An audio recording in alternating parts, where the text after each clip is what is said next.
You've probably heard it said that refrigerators just don't last the way they used to. And I'm going to tell you something you might not expect from a man who spent his working life fixing them. That's partly true, and partly a story that's been oversold.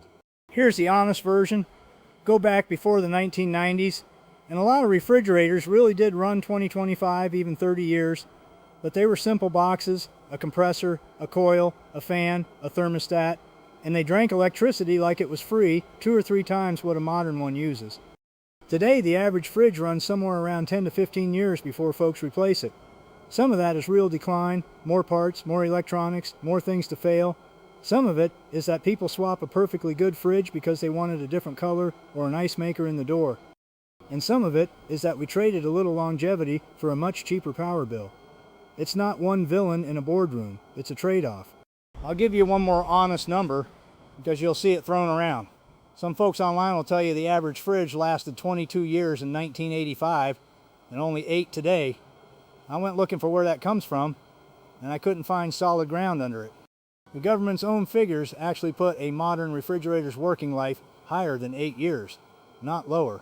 So I'm not going to hand you a scary statistic I can't stand behind. The truth is plenty for our purposes.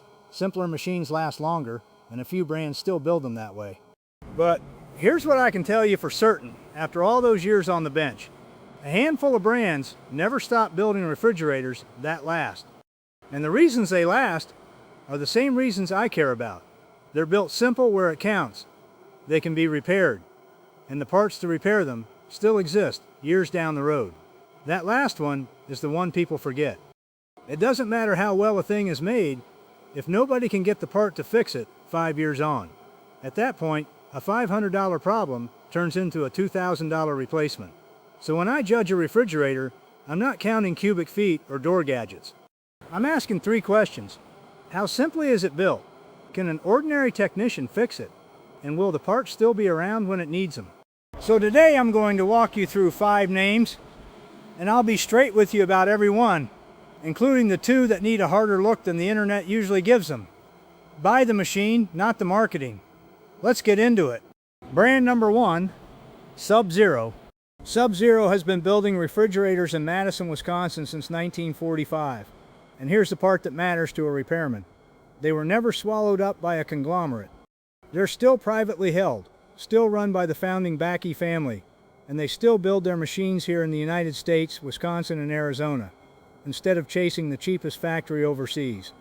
When a company answers to a family, instead of to next quarter's earnings call, it tends to make different decisions about how something's built.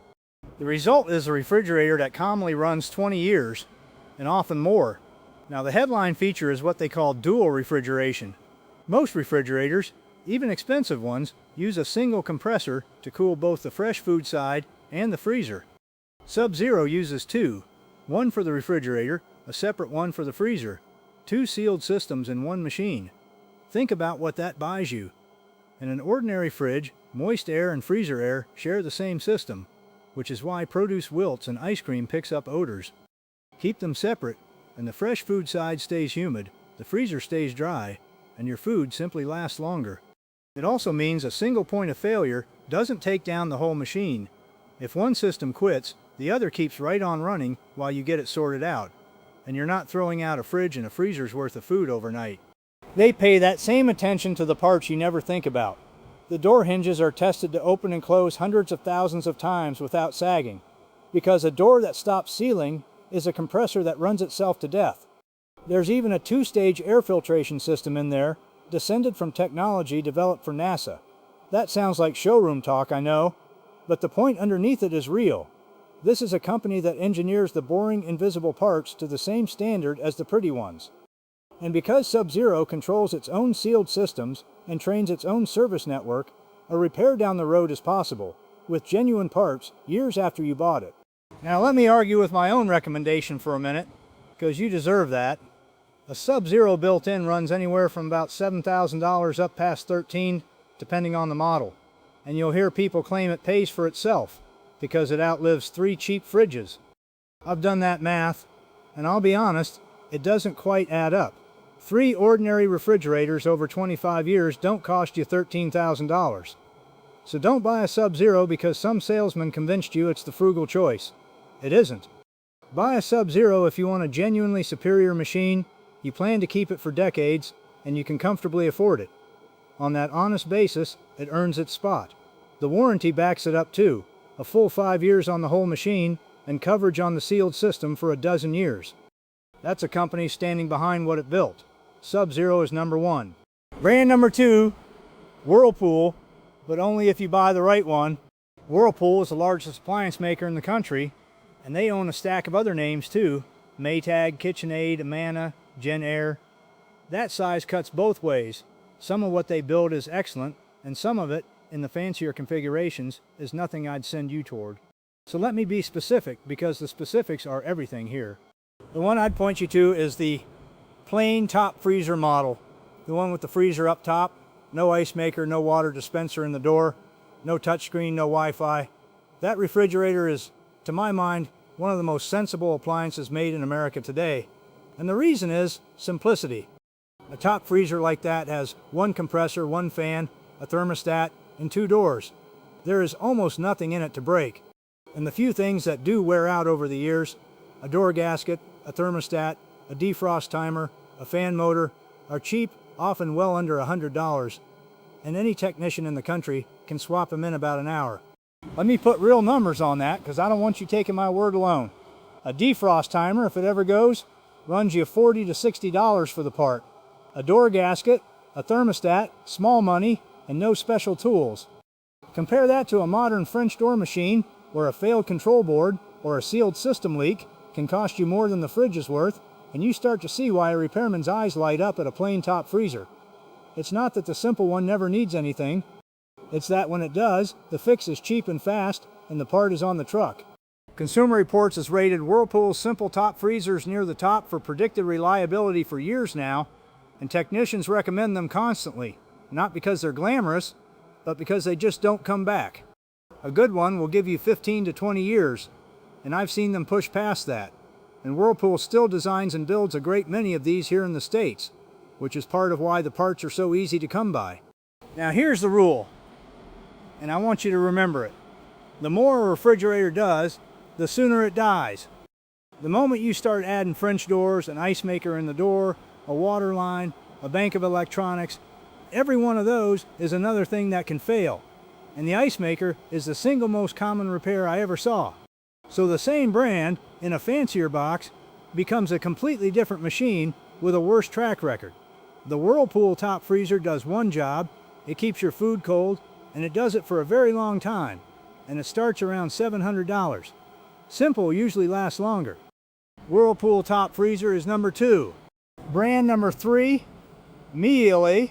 Miele is a German company, founded in 1899, and has never been publicly traded. To this day, it's owned entirely by 2 families, the Mieles and the Zinkans, the same families that started it, more than 125 years ago. I keep coming back to ownership, and here's why. A family-owned company doesn't have Wall Street breathing down its neck every 90 days demanding a thinner part and a fatter margin. That freedom shows up in the machine. The company has a 2-word motto they've carried since 1899, Immer besser, which means forever better, and I've come to respect it, because they actually build like they mean it. Miele tests its appliances to the equivalent of 20 years of use before they ever ship. That's not a slogan on a banner, it's how they engineer.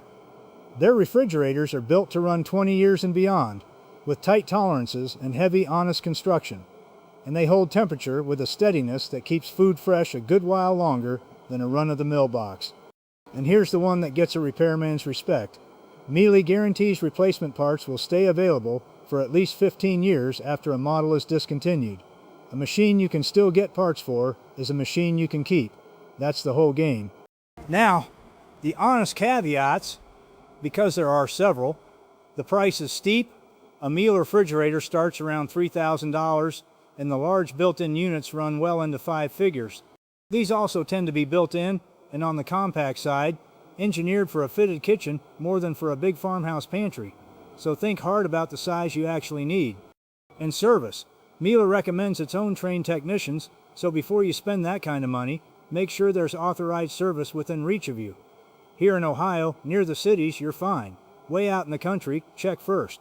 But if the budget's there, and the service is there, this is a machine built to outlive the loan you took to buy it. Miele is number 3. Brand number 4, Maytag. And this one, I have to set the record straight on. You've heard the legend, the lonely Maytag repairman, sitting by the phone with nothing to do because the machines never broke. That campaign ran from 1967, and for a long stretch it was earned. Maytag, founded in Newton, Iowa, back in 1893, built a real reputation for dependability. But I'm going to tell you the part the nostalgia videos leave out. That reputation had already slipped badly before anyone from Whirlpool showed up. By the early 2000s, Maytag was in financial trouble, and a big reason was that its quality had faded, and its name didn't carry the weight it once did. That's part of why it got bought. In 2006, Whirlpool acquired Maytag, a deal worth somewhere north of $2.5 billion, and folded it in. Today, a Maytag is built on Whirlpool's platforms with Whirlpool's parts. It is, mechanically, a Whirlpool wearing a different badge. And it wasn't a small stumble. In those years, the brand took some real black eyes on quality. Enough that the man who was once too lonely to have any work started looking a good bit busier. By the time the sale went through, the shine was already off the name. Whirlpool even held a nationwide audition and hired a new actor to play the repairman, trying to breathe life back into the heritage. That tells you something. They were buying a memory as much as a machine. So here's the honest read, and it cuts against the usual story in both directions. A new Maytag is not some ruined shadow of a legend, because it's essentially a Whirlpool, and a simple Whirlpool, as we just covered, is one of the more reliable fridges you can buy. But you also shouldn't pay $1 extra for the Maytag name expecting some vintage magic that frankly was already gone before the sale. And those old Maytags people romanticize, some were genuinely stout. But a well-kept simple refrigerator from that era outlived today's machines because it was simple, not because of the badge on the door. So if you're standing in a store looking at a Maytag, do this. Ignore the name entirely, look at the configuration, and judge it exactly the way you judge the Whirlpool sitting next to it, because that's what it is. That's the real lesson, and it's the same one running through this whole list. It was never the name that lasted. It was the engineering. Buy the simple machine, whatever it says on the front. Maytag is number 4, as a cautionary tale as much as a recommendation. Brand number 5, LG, and I have to be honest with you here, more than anywhere else on this list, LG's linear compressor was a genuinely interesting idea. Fewer moving parts, quieter running, less electricity. On paper, it should last longer than a conventional compressor. In practice, it became one of the most litigated appliance parts in recent memory, and I'm not going to paper over that for you. Here's the record. LG's linear compressors failed. A lot, often just a few years in, which for a refrigerator is a small catastrophe because when that compressor quits, everything in the box spoils, usually overnight. In 2020, LG settled a class action lawsuit covering a range of models. And here's the part you won't hear in the videos telling you the problems behind us. It wasn't. Complaints kept right on coming for machines bought in 2021, 2022, and later. There's newer litigation still working through the courts, including claims that the problem was never truly fixed. So I can't stand here and tell you that a post-2022 LG is a buy-it-for-life refrigerator because the evidence just doesn't support it.